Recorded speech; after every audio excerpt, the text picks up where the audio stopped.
Kamusta na kayo? Hola, hola, everyone.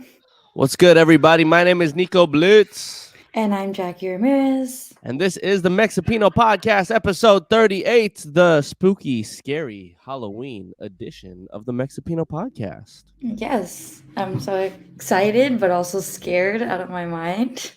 Yeah, so Jackie and I were talking about everything that we wanted to talk about on this podcast last night, and she couldn't sleep. She told me she didn't want to sleep by herself, so we slept on the phone. Yeah, I am not good with just like ghosts and spirits and stuff like that. Like if I think about it too much, I can't sleep. Yeah, but even though her mom is one to use a Ouija board at one time in her life, At one time in her life, okay? But she has been cleansed since then, I don't know I how you get believe. cleansed from it. Like, I don't even know why you would want to do it. I think well, from what I know, I think she just did it because it was like either her cousins or like it was at the store that she was working at the time, A and they just store? want. Yeah, it was at the store that she was working at the time, and they were just trying it out. What store was she working at? A Ouija board store? No, babe, it was the First Street store, which was kind of um, like a general store. Okay. Yeah, Yeah, see, I'm not the type to want to like even do any of that because, shout out to the Catholicism in me or that was put into my life. I was never one to mess with any of that, man. Cuz I just felt like if you start messing with spirits and you start messing with those things, they're going to start messing with you back. yeah, I feel that way too. Um, so something that I didn't tell Nico because it just completely like just went over my head. But Halloween Day, we're actually gonna have a psychic medium go into my job and just like kind of tell us some stories and also give us readings. And hopefully by that time, I can have him on our podcast so that way you guys can you know, experience it too, and Nico can experience it because I have a feeling it's gonna like change Nico's perspective on things. And Jackie's told me so many times about wanting to get a medium, like, just her personally going to a medium, and I'm just not entirely convinced. I'm not sure Yeah, why she ever wanted to go. Why do you want to go to a medium? I think it's more just for closure and clarity and knowing that the people that are on the other side for me are okay, you They are know? okay. That's why I said rest in peace. Yeah, but you never know, you know? And like you never know if someone's like putting bad intentions on you and if they are like you don't know if you have it type of thing. Um so yeah, I've always wanted to go to a medium just because well babe, like my grandpa passed and I just want to know if he knows everything that I'm doing. I just Okay. want to know like if he's still here in that sense. Okay. I, So that's okay. why. Yeah.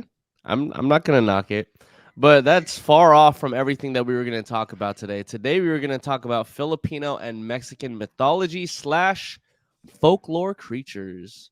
Yes. Now, last night I was doing my research on a couple Filipino mythological things, and uh, you know, it's sad because not that many people know about the Filipino mythological creatures. A lot of people know about the Mexican and like the I guess Hispanic ones or the Latino Yes. ones, Yes. the ones from South America. South America, Latin America, like they like a lot of people just know them because it's become very, I think, mainstream in like media, whether it's like making movies of like La Llorona or just knowing like I know like there's shows where there's like hillbillies and they even talk about chupacabras, it's just like how do y'all know about this stuff? And like it's just kind of funny to me how people know about them but don't know the stories sometimes. And then us who know the stories, who are like Latinos, we get still very scared. And I think, I think for me, I think Latinos are very much believers in like spirits in like these mythological creatures. We're just very like we very much believe it because our older generations have told us of their encounters. Yeah, exactly. So does that make sense? Yeah, I get it. So, which three mythological creatures in Mexican folklore are you gonna go over? Well, I'm actually only going to go over two. I'm going to go over, oh, actually, no, three.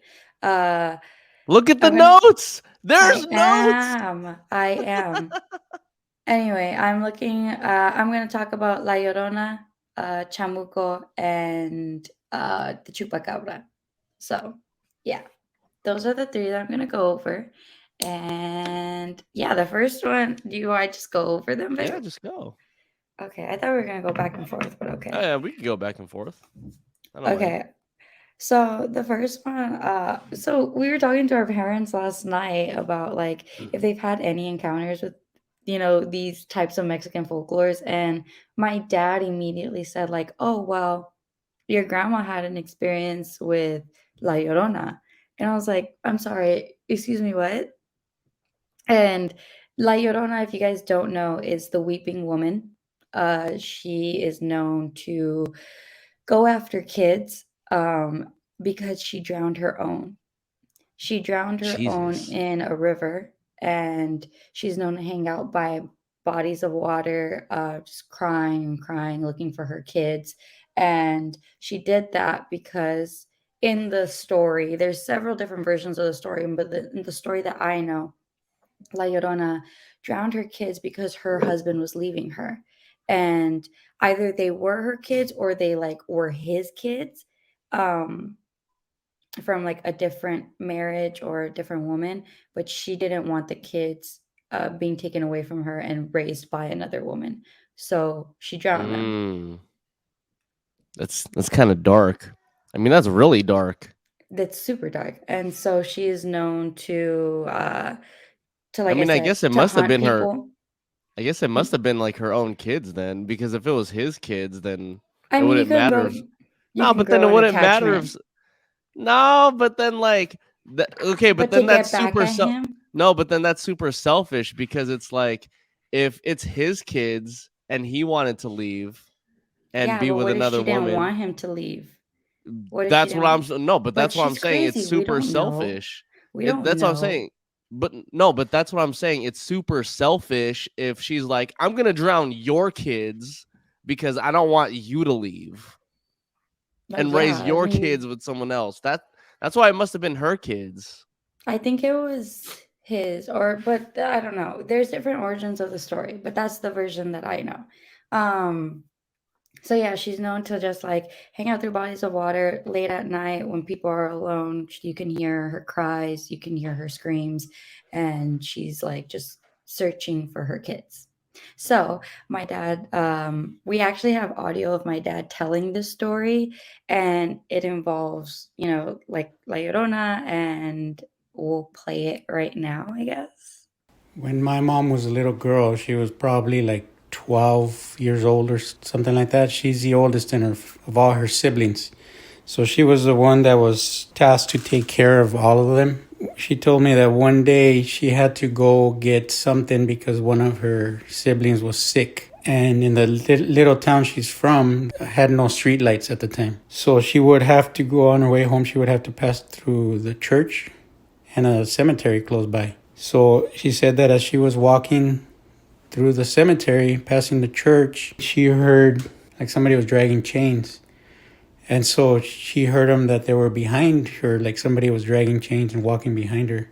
So she started speeding up and trying to get home as fast as she could. She turned the corner and she turned around real quick to see who this was or what it was.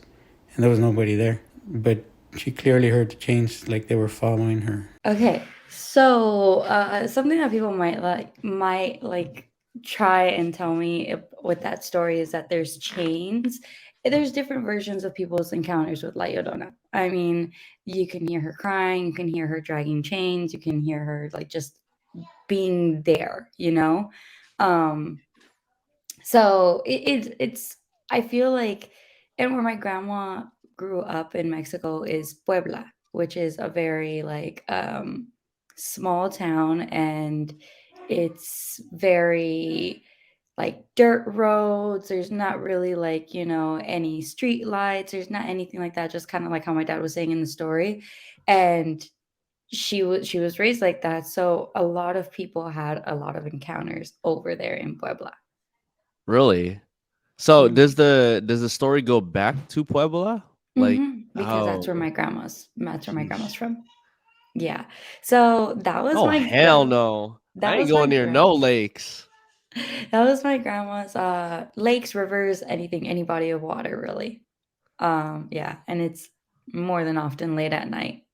See, I'm lucky that well, I am a night owl, but I'm lucky that like I don't like to swim because I can't swim. So you can't even catch me near a body of water or river or anything of that sort. That's hmm crazy though. Like, I don't know. Like, I wonder what the chains would have like symbolized. Like, I I don't know, guess maybe the way she drowned her kids, who knows. I don't know. But But that's so scary to think like you could just be around like a body of river, hear some crying like that. Like, first of all, I ain't even gonna be like out that late, like near a body of river. oh, absolutely not. The And then like hell also no. too, like there's been like audios of like people encountering like La Llorona late at night where it's just like you hear her crying and it's just kind of like a cry that you've like never heard before.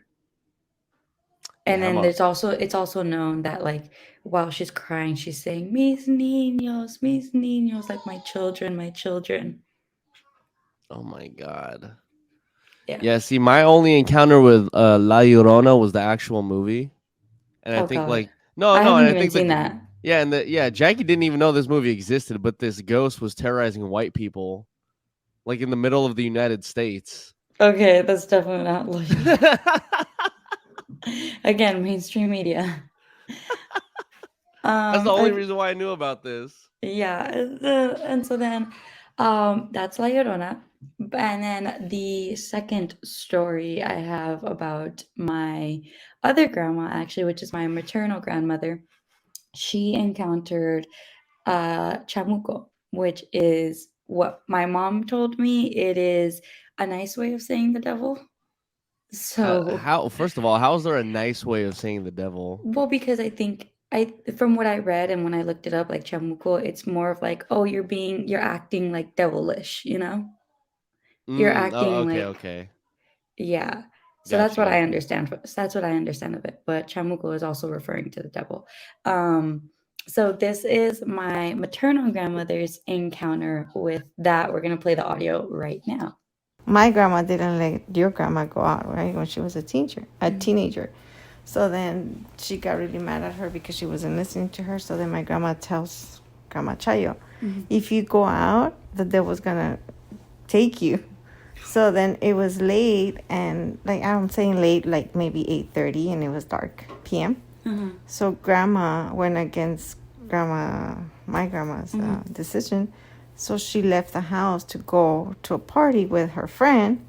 And as she turned, like she got to the corner of the block and she made a left to go down the street to meet her friend, she said that she was walking down the street, the sidewalk, and she heard a toddler crying. And she turned back and she saw the little toddler just with like a diaper on, no shirt, no shoes on, just a diaper.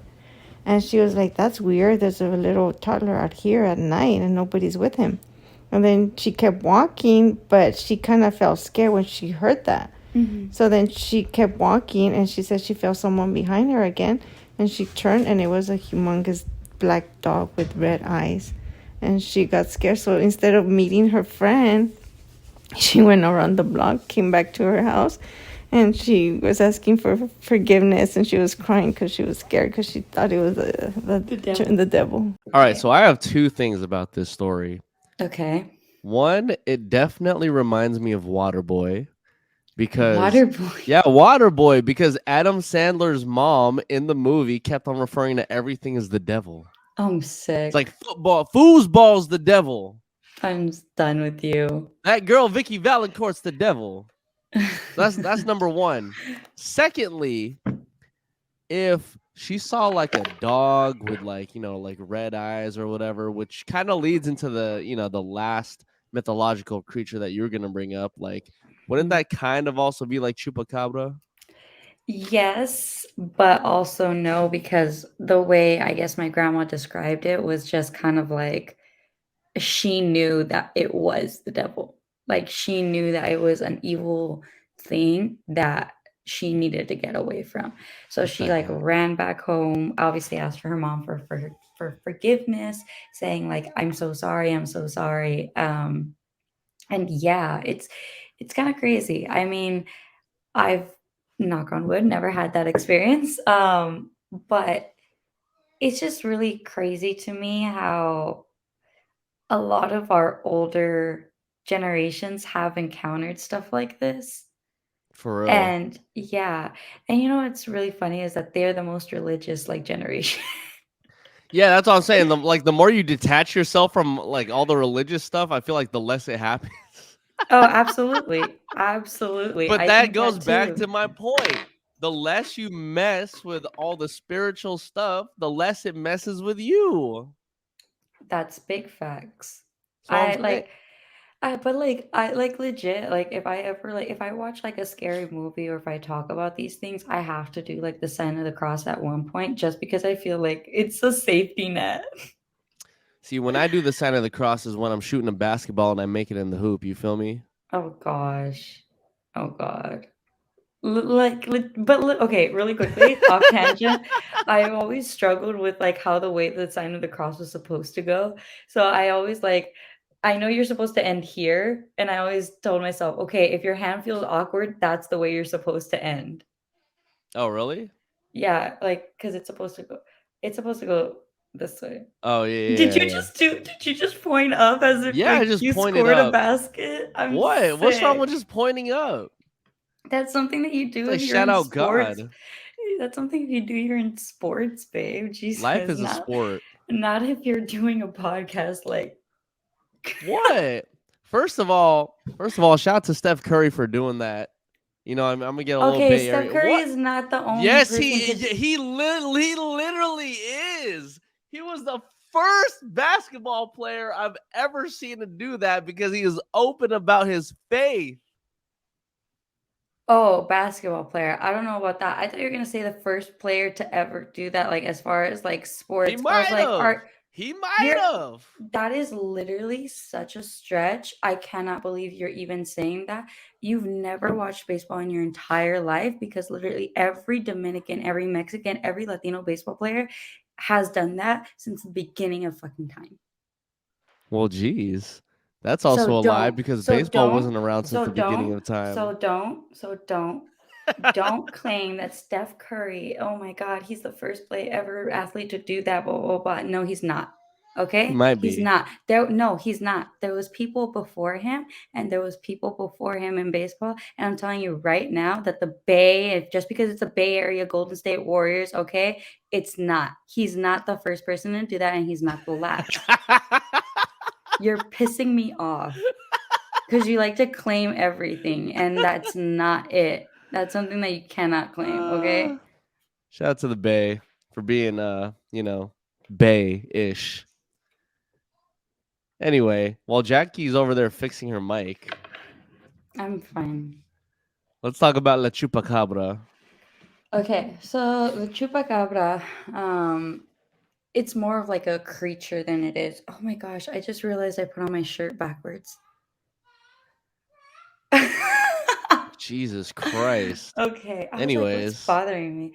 Anyway, so the chupacabra is kind of not just in like Mexican culture, it's like throughout Latin American culture. It is a creature that attacks what is the word that I'm looking for? goats, No, birria, no, not just goats. Like farmland. What animals, farm no, animals. no, there's can you not make me feel like a dumbass for a second? Um what is it? Oh my gosh, there's like a word for like farm animals. Where is it called? Hold on. I'm gonna look this up. I'm helping you out. It's not farm animals though. farm animal.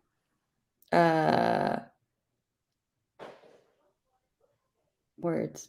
I don't know what the hell to. What is it I think called? everyone gets the point though with farm Livestock. animal. Livestock. Okay, I think people got the point with farm animals though. Okay. Anyway, so the chupacabra is known to attack livestock. It started off in Puerto Rico, right, babe? We talked about this Yeah, last started time. off in Puerto Rico. Started off in Puerto Rico, and chupacabra derives from the Spanish words chupa, which means to suck, and then cabra, which is goat. These chupacabras would go ahead and literally suck the blood out of these livestock, and it was to a point where they just didn't know what it was. They didn't know if it was like a rabid animal, if there was like, just a strange phenomenon going on.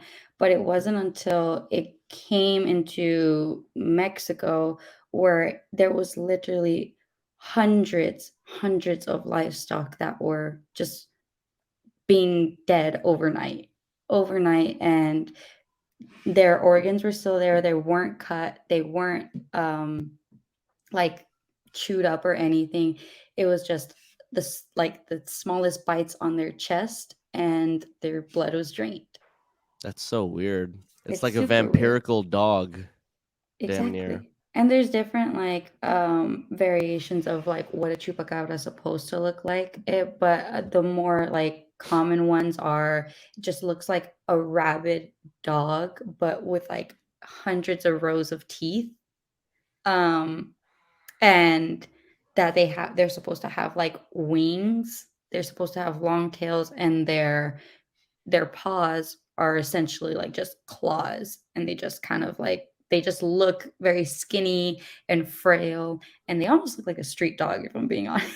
Well, that's what I'm saying. So, like, when we were watching a video last night on YouTube, like all of these dogs or these sightings, it just kind of looked like they were malnourished, just Mhm, gray, just weird hybrid dogs. And I'm like, mhm. okay, it would make sense if these dogs were just trying to go after like other animals because they don't look healthy at all. Yeah, but also too, what I think is interesting about the chupacabra is that like it's more of a recent mythological creature, because it was only brought up in the 1990s, the mid 1990s. No, they were saying so. It was around before, but then it wasn't until like the mid '90s where someone from Puerto Rico, like a Reported it. yeah, like a literally like a radio DJ called it La Chupacabra in Ah, 1995. interesting. So they Yeah. were around. It's just that they weren't reported and like given a name until Yeah, they weren't 1995. given a name yet. So it is a very much more recent one. And, if you go on YouTube, there was actually a lot of videos of people like reportedly citing this thing. And then they went as far as, I believe, like Mississippi, which I'm Yeah. just like, how the hell does this thing go all the way from like Puerto Rico, all the way through Latin America? Like it literally like cited in like Brazil, Chile, like Mexico. How the hell did it make its way all the way up to Mississippi? Mississippi. Like it's so random. It's Yeah, so I just random. for the chupacabra, I think it's just more of like it's just a rabid like dog or an animal, you No, know? wasn't there one that like it was reported in like Russia or something? Oh yeah, in the Ukraine, I Yeah, think. in like Ukraine. And I was like, Yeah. how does this thing even go overseas? Yeah, no, I don't know. I think that the chupacabra is definitely like a myth. Everything else though that I talked about, You think it's real? I absolutely think it's real. Yeah. I think it's real because I'm a firm believer of like, let's say you're buying a house. It's like I don't want to buy a house like over like a grave. Oh, Or absolutely so, or not. like let's say like the Dahmer, where Dahmer like did all those killings. I would never ever get something over there, like never. Even if it was pretty cheap and it was a No, nice house. hell no, no. That's why when you buy a damn house or get an apartment, if you go for the cheapest spot, something's wrong. You already know something's wrong. I don't care if Honestly. it's a rat. I don't. It could be a rat in the wall. it could be rats in the wall, it could be a ghost. And if it is a ghost, I don't care how cheap it is. I ain't doing it. Yeah. Can't do that. I ain't doing it. Well, we do have like a whole bunch of like Filipino mythological and folklore creatures. I want to go over 4. Basically 3. We have things called the mumu, the balbal, the nuno sapunso, and also the aswang. So I always thought mumu was spelled moo like a cow, but it's actually mumu. But this is basically just like the ghost. This is just like the general monster for the Philippines. So like, for example, like I remember when I was a kid, I would play, hide and seek and whatnot, and my parents didn't want me to go inside of like a closet at my grandparents' house because it was kind of hard to open and whatnot. So they said, look, if you go in there, the moo-moo's gonna get you. Like Oh, the like the monster. we kind of have one like that. It's called cucuy. Like Oh, really? cucuy. Yeah, a cucuy is gonna get you, or like el cucuy te va a llevar. Like it's just like a ghost, like Yeah, just like a general ghost. Yeah, that we Yeah. have the cucuy. Yeah, they're saying, yeah, okay, cool. So the kukui and the mumu are probably the same thing in Filipino and Mexican culture. And like, it's just like a general ghost that would just like take you away if you were doing bad or if you did something that, you weren't allowed to do. So that's the mumu. We have this other thing called the balbal, which is a shape-shifting grave digger. So I've heard about this one before, but basically what this monster does is this monster will literally go to graves and like grave dig and like eat the corpses. And so I think also too what they said this monster did was after eating the corpse, it would actually replace the corpse with a banana tree trunk. For the weight. For the weight, yeah, to kind of just like, in lieu of like the dead body not being inside anymore. And I'm like, that is extremely random. Amongst all things, you have to get like a banana tree trunk or get parts of a banana tree and put it back in the grave. But something I don't necessarily think of when it comes to like grave diggers, or let's say even Dahmer, for example, is that they were saying that the balbal actually has very horrid breath because they would be eating dead corpses. True. So if you think about it too, if I wanted to bring this back to Dahmer, for example, it's like, can you imagine all the organs he was eating? And granted, they might have been like washed or whatever, but like, well, they were cooked. They were cooked, yeah, but like, can you imagine? Like, I don't know what a dead body smells like, right? But can you imagine like someone who ate a dead body and that stench just being on their breath? Ew, like, it would be very disgusting. obvious, right? That's disgusting. Right? I thought about it. That. I can't even imagine that. Right? Like, it just seems gross. I mean, definitely gross. It definitely is gross. Definitely it doesn't seem gross. It is gross. So the weird thing about balbal too, it kind of like acts as a Bloody Mary of sorts as well. So it will only appear if you say its name. Interesting. Well, and you I've said it like several times. So sign of the cross real quick, because we're gonna do the sign of the cross and we gonna point up at God too. You feel me? So don't walk around at night and say balbal anywhere you go. I don't think you want to do that. No. Another mythological creature. This one actually isn't like on the scarier side, but I've definitely heard about this one. So I want to say my cousins were telling me about this when I went back to the Philippines, and it's actually called Nuno Sapunso. I don't know what it means, but basically what it looks like, it's like a little old man troll and with like a mushroom on its head. And I think in other circumstances, it just has like a little like troll hat. And this thing would basically like stay on mounds in the ground. It would stay on like ant hills and whatnot. So I remember like trying to like kick some mounds or maybe even kick some ant hills back in the Philippines, and my cousins told me like, don't do that.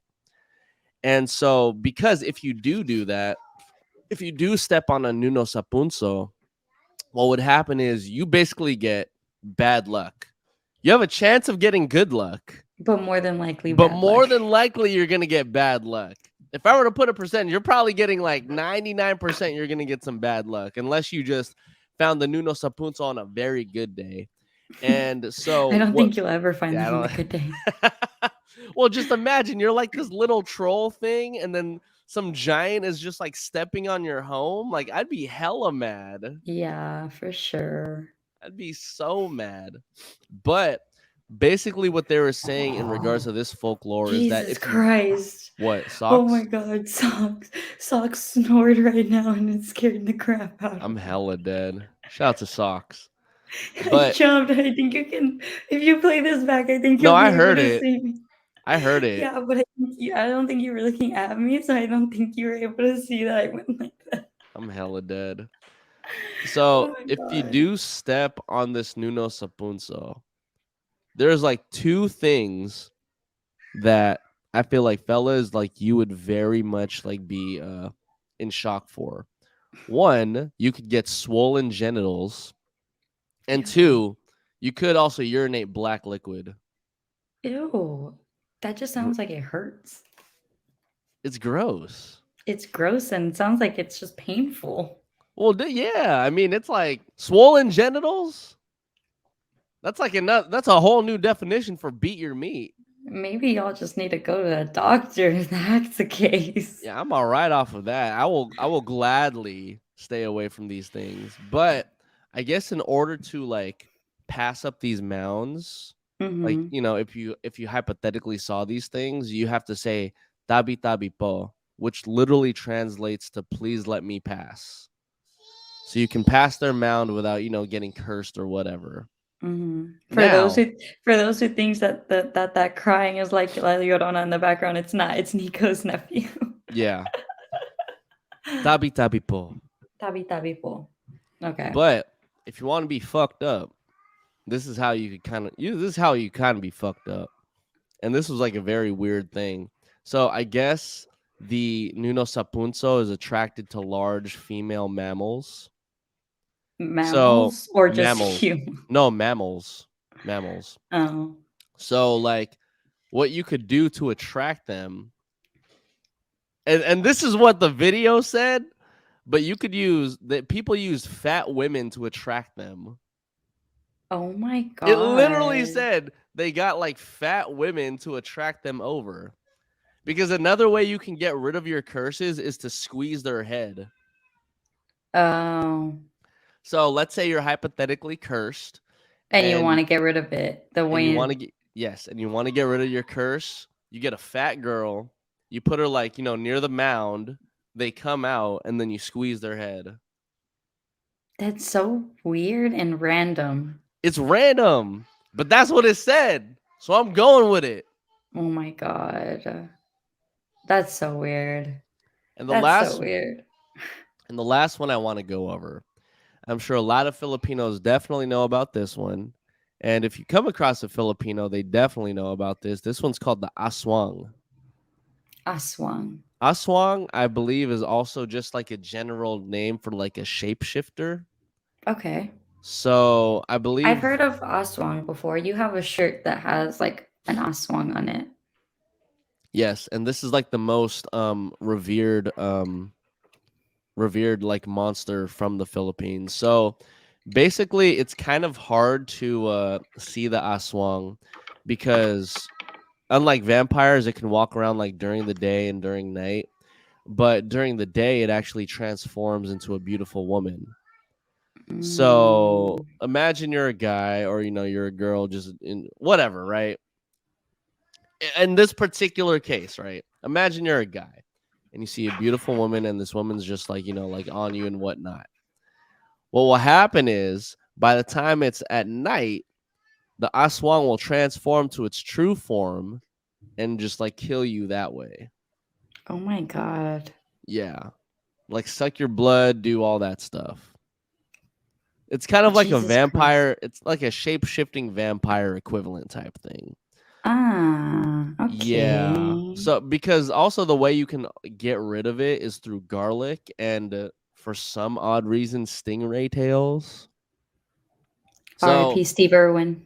yeah, R.I.P. the animal animal hunter, Jesus Christ, crocodile hunter.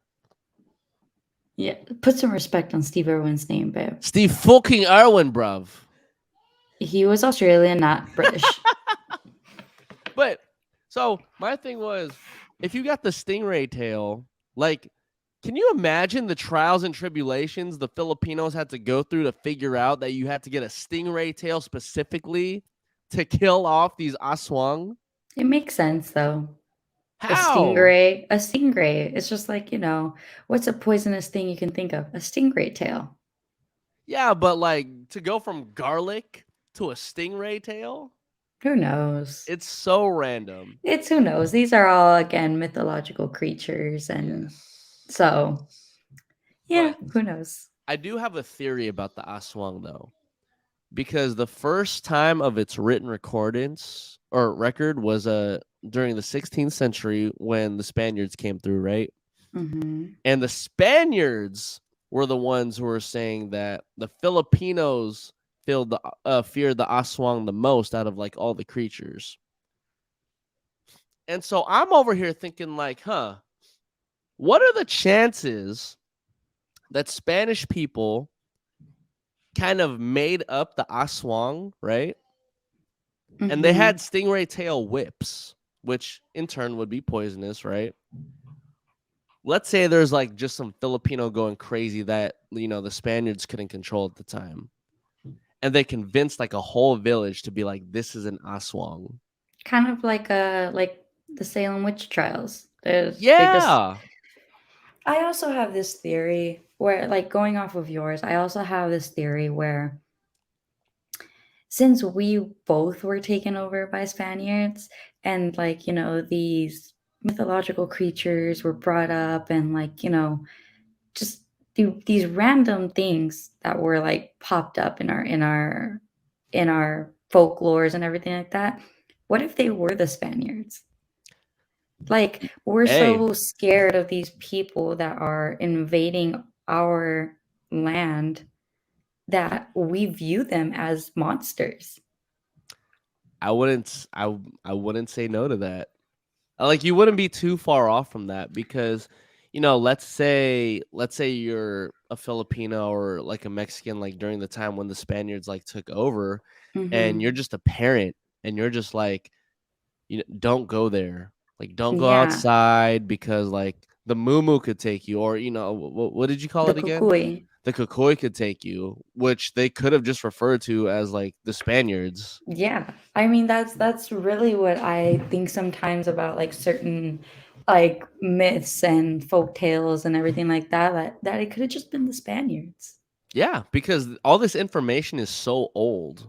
Yeah. And it dates all the way back. And just imagine like you're trying to like figure out how to tell your kids in like a nice way, like not even that, just to like that's what you view them as, that you truly view them as monsters. As monsters, yeah.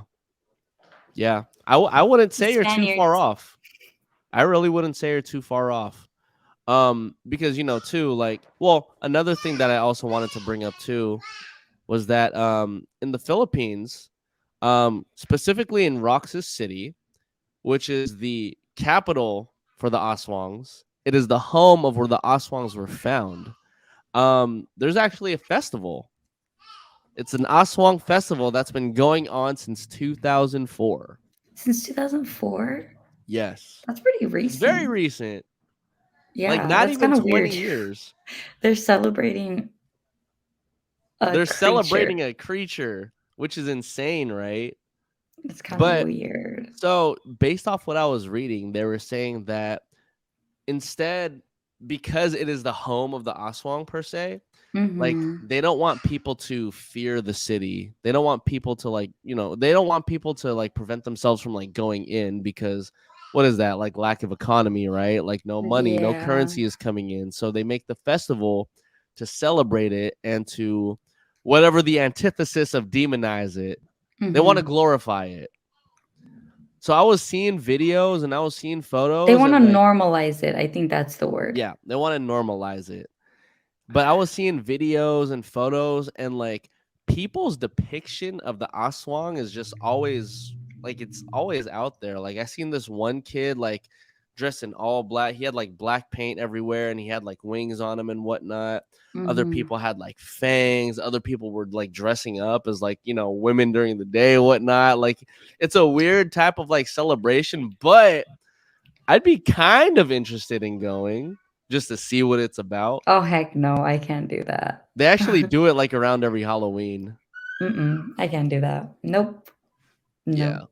Oh, and they celebrate with seafood because it is also the seafood capital of the Philippines. The Just saying. seafood capital of the Philippines. It Dang, is. that might want to make me want to go That's there what I'm instead. saying. So it's like you go to Roxas City, Capiz, and you do your little Aswang festival and you get some bomb ass seafood. Interesting. But the church, apparently the church, like, around there, they were just like not for it, which for obvious reasons I get. Yeah, I totally get that. But hey, normalize it. was funny. Normalize the Aswang, everybody. It was funny that when you said fangs, and it was, I remember, I don't know why I remember this when I was younger. My dentist told me that I had fangs because my teeth are here are pointy. Yeah. These two. And so he was just like, "Oh, you have little fangs." And I was just like, "Okay, thanks." And I would never like these two right here are always pointy. You're like, am I a vampire? Am I a vampire? I had that phase of like, I'm an emo, I'm a vampire. It's not a phase, Mom. It's not a phase. But speaking of non-phases, there are some real life stories that Jackie and I did want to go over to end off this podcast. And these are Mhm. either stories that happen to us as individuals or, stories from like our parents or our friends. And yeah, Jackie's going to go over her sleep paralysis story. Okay, so Y'all this ever is my experienced sleep paralysis? If you did, let me know your sleep paralysis like in the comments, please. Because okay, so mine, I only had one experience, or maybe I had two. I can't remember. But the one that sticks out to me the most was I was sick at the time. I was like I had like a cold, or I was just sick. And I was sleeping throughout the entire day, and so when I went to sleep, I was sleeping like straight on my back. Like I didn't move. And I remember opening my eyes, but I couldn't move my body. And I thought what was like sitting on my bed was my dad. So I was just like, I was trying to like ask, like, "Dad, is that you? Dad, is that you?" But I couldn't talk and I couldn't like move. I remember that this thing kind of just like grazed my face, Oh, hell and no. like it stuck its hand out and it had something in its hand, like I was supposed to take it, but I couldn't move. And then I remember like just feeling so uneasy. Like I was just like, this isn't my dad. I don't know what this is. Like I need to like move my body. I need to move something. And I can start to feel tears like coming down my face. I'm laying down and I can't scream, I can't yell. Um and it was weird because then I was just like, why can't I do this? Like I know I'm awake, but I can't move. So eventually I either moved, I can't remember if it was my thumb or if it was my foot, but I moved it, and the second I moved it, I snapped out of it and I woke up and I like shot up, and then I looked around and I was like, "Dad, Dad, Dad." And my dad ran in and he was just like, "What happened?" I was like, "Were you just in my room?" He goes, "No, why?" Oh, hell no. So that was my sleep paralysis demon. I think I had one experience like going through sleep paralysis. Like, I think it was just one of those instances where like, you're falling. Oh, And yeah, so yeah, like you kind of just like see your body from like the outside looking in. yeah. And Mhm. so I started to get freaked out because I was like, what the hell is going on? Because I also felt like someone was chasing me. So then what I had to do was I had to move like specifically my big right toe. And as I was doing it, I was like, okay, cool. Like as long as I could keep on doing this, I'm gonna wake up. And then I like woke up just like, like one of those situations where you just like get up from your body. And I was like, yeah, like that was definitely Like, like it. Not as yeah, intense as yours, but I do get what you're saying. yeah, it was pretty scary. No, Yeah. and then like ever since then, I've made it a point that I don't sleep on my back. Oh, So if you really? know, yeah, if you've noticed, I always like sleep face down. Like I sleep on my stomach or I just sleep on my side. Oh, I never sleep on my back. that's hella funny. Yeah, because I'm just scared that it's gonna happen again. Yeah, I'm a side sleeper too. I just don't feel comfortable sleeping on my back. But that's another story. So I remember I have a couple ghost stories that I want to share too. Mhm. But over quarantine, I went over to Lake Arrowhead. No. I went over to Big Bear. My Big Bear. friends like Twee, Cook, Charlie, Louie, and so there were we had two different Airbnbs, both inexpensive, right? Hmm. Again, this is why you don't get inexpensive things, especially on like trips to like white people areas. So what happened was the first night we were at Airbnb 1, and I kid you not, literally at like 2 in the morning, all you hear is just like little girls laughing outside. Oh, And mind you, this is an extremely secluded area. And I'm over here just like, oh, hell no, dude. did anybody else hear them? Louis did, and Louis's dog did.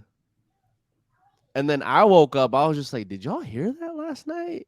And Louis was like, yeah, bro. Like, my dog, like, curled up next to me because he was scared. Poor Simultaneously, Xavier. yeah, poor Xavi. Simultaneously, what happened that night, I guess Twee was sleeping, like, on a bunk bed at the top. And she was saying the entire night she felt pressure, like, on her chest. Like, as if someone was pushing down on her chest the entire time. Oh hell no. And I'm like, bro, hell no. So that wasn't even the end of all the ghost stuff that happened that weekend. We ended up going to a second Airbnb the next day. And there was just one moment where there was like a rosary. You know those light switches, y'all? There was a rosary like hanging from a light switch.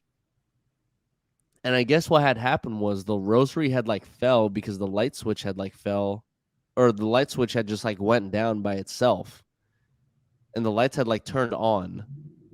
It was like the oddest thing. That was But so weird. again, I was just like, I'm not messing with any of this. Like, I'm good. We need to You're like, I leave. want to go home. I'm like, I will spend $200 individually on an Airbnb next time. I'm not doing this. But That's funny. I have one other ghost story I want to tell y'all. And this has to do with my good friend Charles. It's about 2 o'clock in the morning. I'm already in bed. And I get a call from my good friend Charles. And he calls me just freaked out. And I'm like, what's wrong, bro? He's like, dude, so if you guys live in like the South City area, there is an intersection that basically looks like a T. So if you're at the stem of the T, you can only make a left turn and a right turn. You cannot go straight because there's nothing but like a trailer park. And then to the right, there's like a Costco, to kind of just paint the picture of where this is at. So Charles, 2 o'clock in the morning, there's a car that pulls up right behind him, and he says he was there for about like 10 minutes at this stoplight.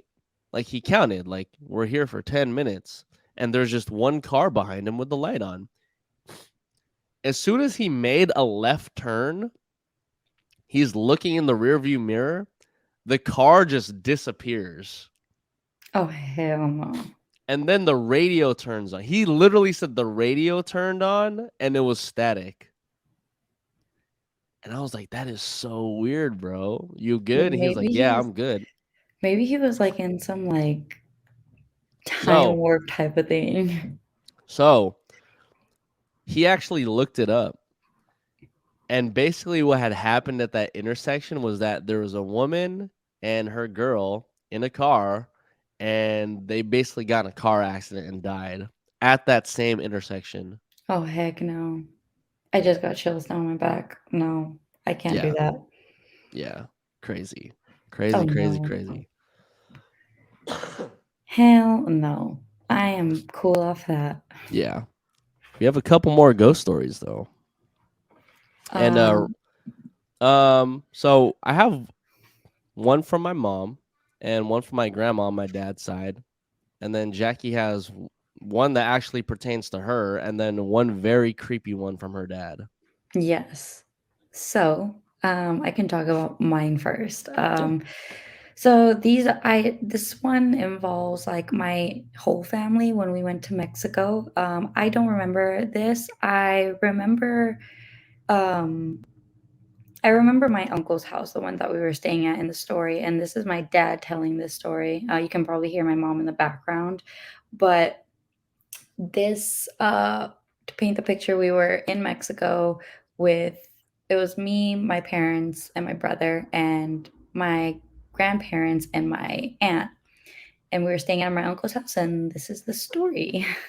So back in 2004, 2006, we went on a family vacation to Mexico. During the days we were in Guadalajara, we stood at your Uncle Servando's house. There's a room in the front, and then there's a garage right next to it, and then there's like a patio. So then you go further back, and then there's like the living room and the kitchen, and then upstairs is the bedrooms. Now the bathroom is in the patio, and right next to the bathroom there's a covered well. So your mom's cousin was telling us a story that your Uncle Servando's wife, she lost a baby. Cari claims that she can hear sometimes a little boy playing in the patio at night, and that she has had a conversation with him. So that night we went upstairs to go to bed and sleep.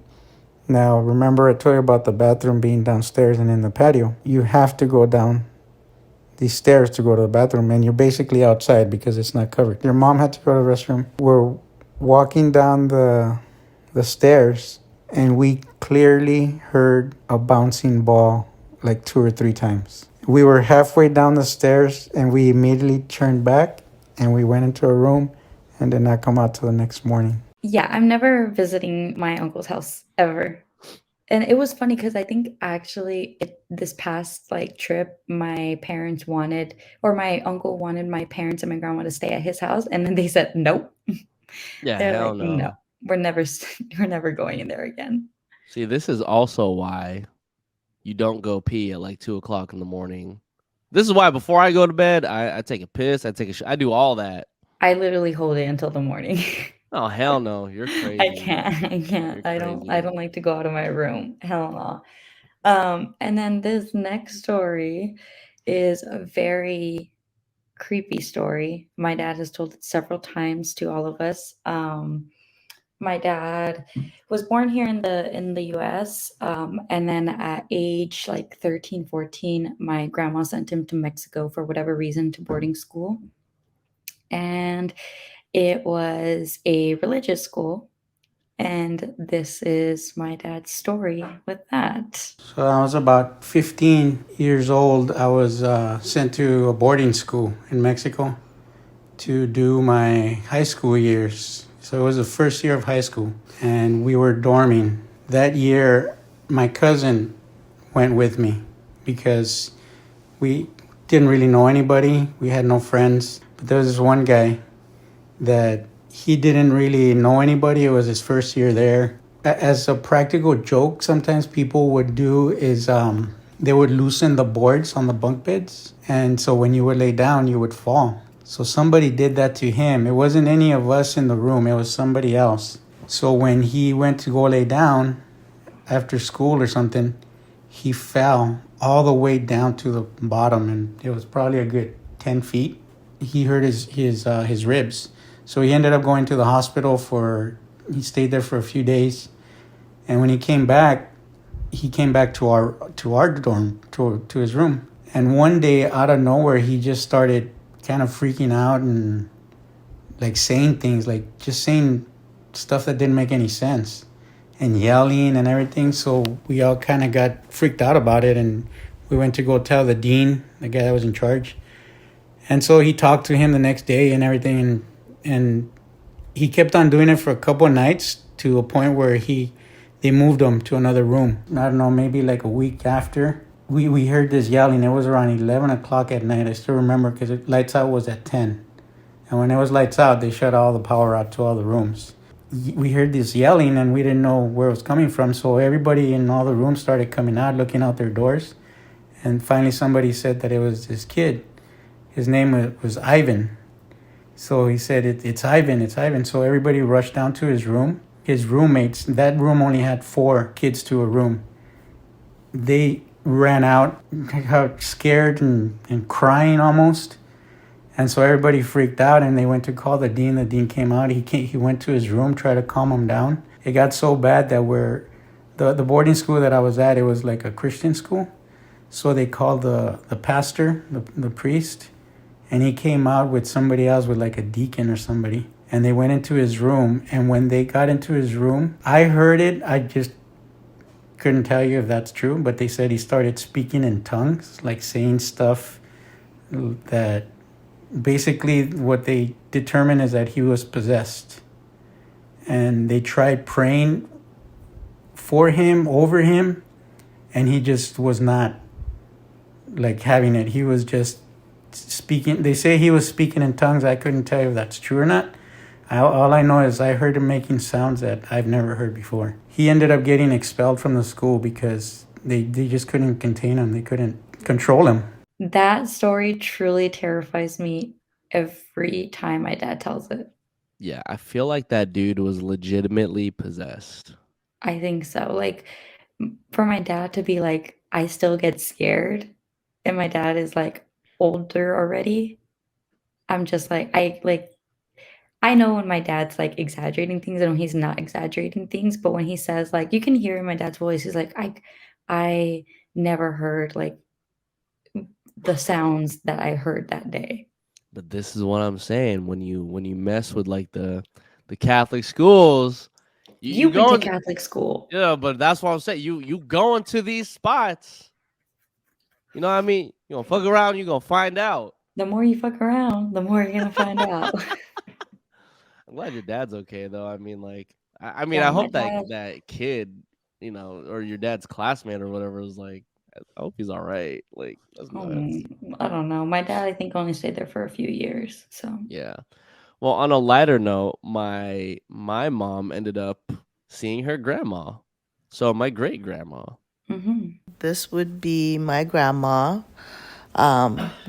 your grandmother's mom. She passed away when I was young, and I remember after she passed away that one time she visited me, and we were living in the apartment in Manila, and she was just watching over me, and I wasn't scared because I was still young and I knew it was her. That was my one encounter with her, but she never came back again. See, ghosts could be a little bit more playful.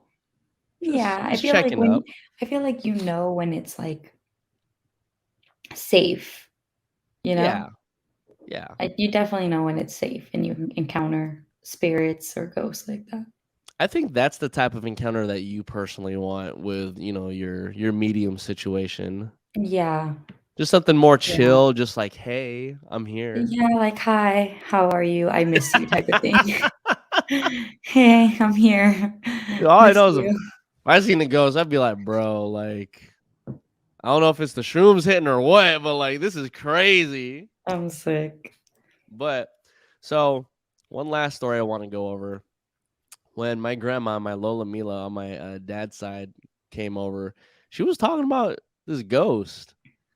And so I thought she was like, like, what the hell is she talking about? But then my dad actually was able to like recall this story of my Lola Mila and his brother, my uncle, who saw this ghost in their old house. When we first moved to the house in Quezon City, your grandmother actually saw that ghost sitting in the kitchen, and then your uncle Joseph also saw that ghost walking in the kitchen. What did it look like? I don't know. They said she's wearing a white dress. That's all I heard from them. And then when we left that house in 1988, I think, she saw that ghost again sitting in the kitchen. staring at her. Is this the same ghost when she was over that she kept talking about? Yeah. And isn't it always just so weird that it's just like this, like random ladies? It really is. It's always ladies, right? It Like, really you is. never hear about like monster, Because like we never like get male peace. ghosts. We're never at peace. That's why Amen. we're never at peace. Women are never at peace. Because men stress us out. This is why majority of this is why like 95% of ghosts are women. They're I'm never sorry. at peace. That honestly because you guys don't let us be at peace. Y'all never decide to get at peace. Men don't let us be at peace. What do you mean? Oh man. Well, I hope y'all enjoyed this Halloweeny type episode from us. Spooky, scary. Yeah, and if you didn't know about the Mexican or Filipino myths, mythological folklores and all of that stuff, we hope you learned something today. Yes. So go up to your Mexican friend, tell them about the chamuco, the chupacabra, la Llorona. I'm sorry, can you repeat that last one more time? La Llorona. There you go. And go up to your Filipino friends, talk about the Nuno Sapunso, the Aswang, the Balbal, and the Mumu. Okay, and I'm gonna make a quick sign of the cross.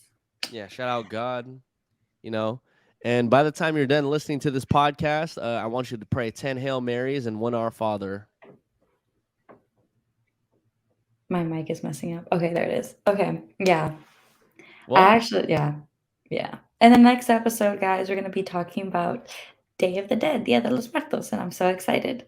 Yeah, which I also didn't even realize there's Filipinos do that as well. So, yeah. Filipinos do that. Yeah. I did also have a question about Day of the Dead, which we're going to save for the next podcast. So, yeah, y'all. Thank you for listening and enjoy your Halloween. If you trick or treat, make sure that you, walk your kids, hide your wife. If you give out candies, make sure you pass me the 3 Musketeers, the Twix. Give Jackie the Reese's Pieces, the Trolleys. Please check your kids' candies. Oh, yeah, check your kids' candies too, man. My name is Nico Blitz. I'm Jackie Ramirez. And this is the Mexipino podcast. Adios, everybody. Adios.